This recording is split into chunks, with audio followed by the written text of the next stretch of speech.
Hey, this is Mr. Springer again. And topic of this video is metallic bonding. And that's the kind of bonds that holds a piece of metal together, keeps it from falling apart. It helps to explain several of the properties of metals. So we will be talking about that today. A little bit of background.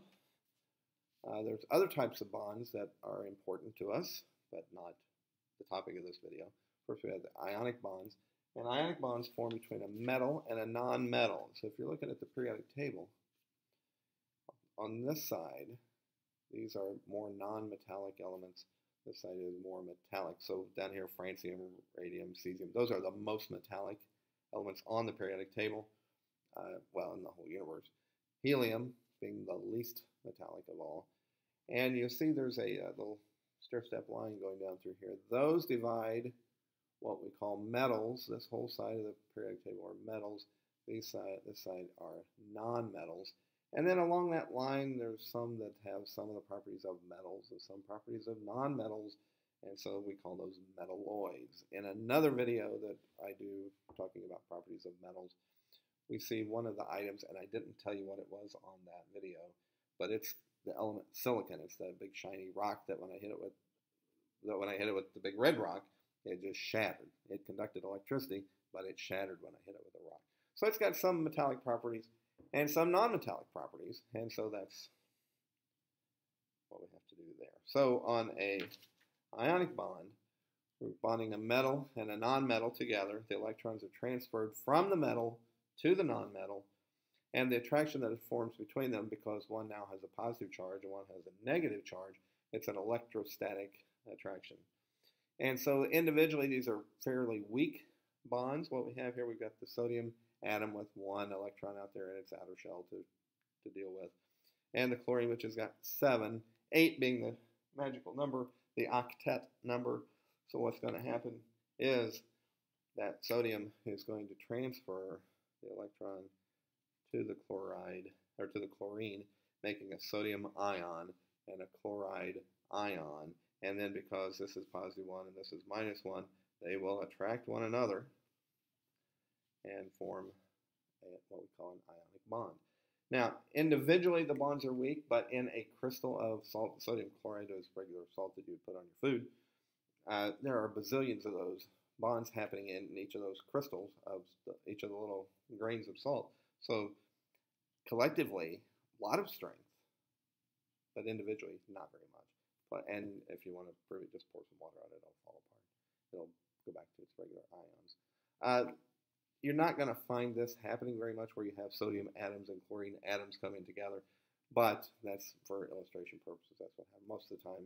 When you've got NaCl, salt, it was just sodium and chloride ions that were hanging around and they got together when they dried up. So that's ionic bonding. Covalent bonding, covalent bonds are only nonmetals, and the electron pairs are shared. Okay, so here we got a chlorine with 7 electrons, another chlorine with 7 electrons. Both would like to have 8 or none.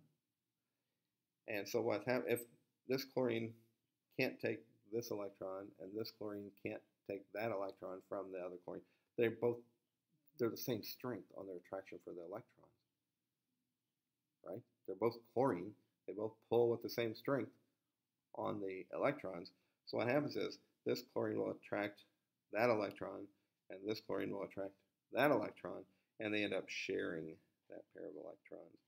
And we usually draw that ion or that covalent bond as just a dash. If we were sharing 2 pairs, it would be 2 dashes. If we were sharing 3 pairs, it would be 3 dashes. Nitrogen tends to make a triple bond like that. So that's covalent bonds. Those are pretty strong because they're sharing those electrons. Neither one wants to turn loose, right? Again, if you're talking about properties of metals and nonmetals, nonmetals really like to hang on to their electrons. They've got a property called electronegativity.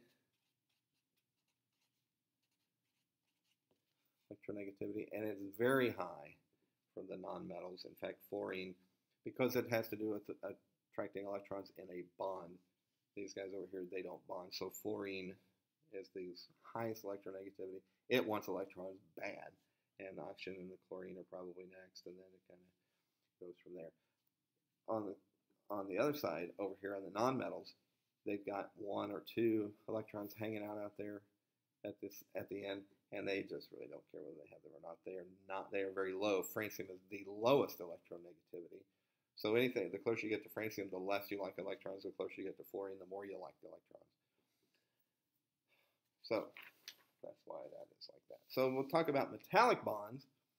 And metallic bonds are kind of interesting to me because what happens is those metals, remember, they don't want those electrons. But if there's nothing around to take them, they can't get rid of them. They can turn them loose, but they can't get rid of them. And so what happens is the metal atoms will give up their their bonding electrons, and they just get kind of floating around there. So we end up with the positive core of the atom. That's where the protons are, and the non-bonding electrons, there'd be more protons. And then all these electrons out here, they describe it as the sea of electrons. So basically those nuclei, or those core ions, are just floating around in the sea of electrons.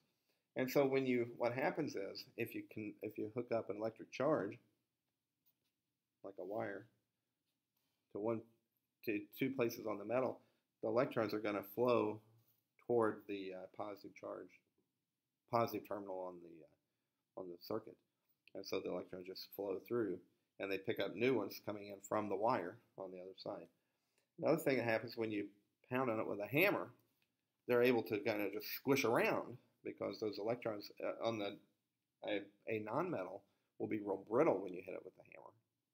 But the metals, remember, are malleable and ductile. We can draw them into wires. We can pound them into sheets and things like that. So that's a couple of the properties of metals that are explained by this metallic bonding.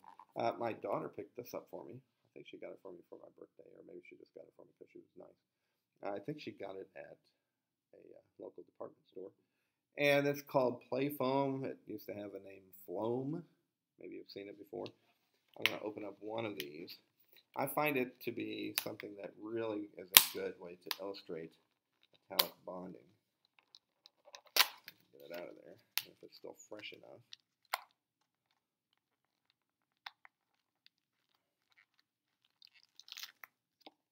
So what Floam is, it's little white styrofoam balls, and there's this gooey stuff on the outside. And I like to think of it as the little white balls are the core part of the atom, or the core part of the ion.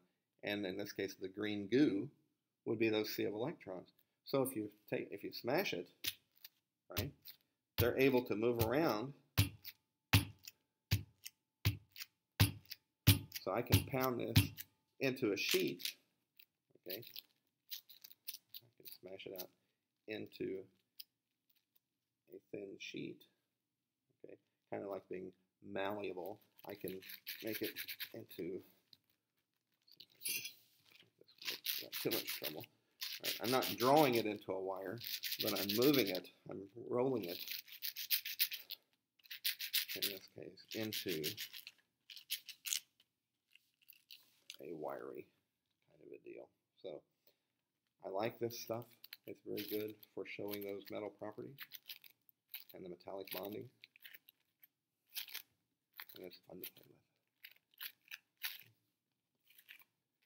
So there you go. I like it a little gooier. This is a little drier than I'd like for it to be. But anyway, I've had it for a while without opening. So there's your metallic bonding and the properties of metals.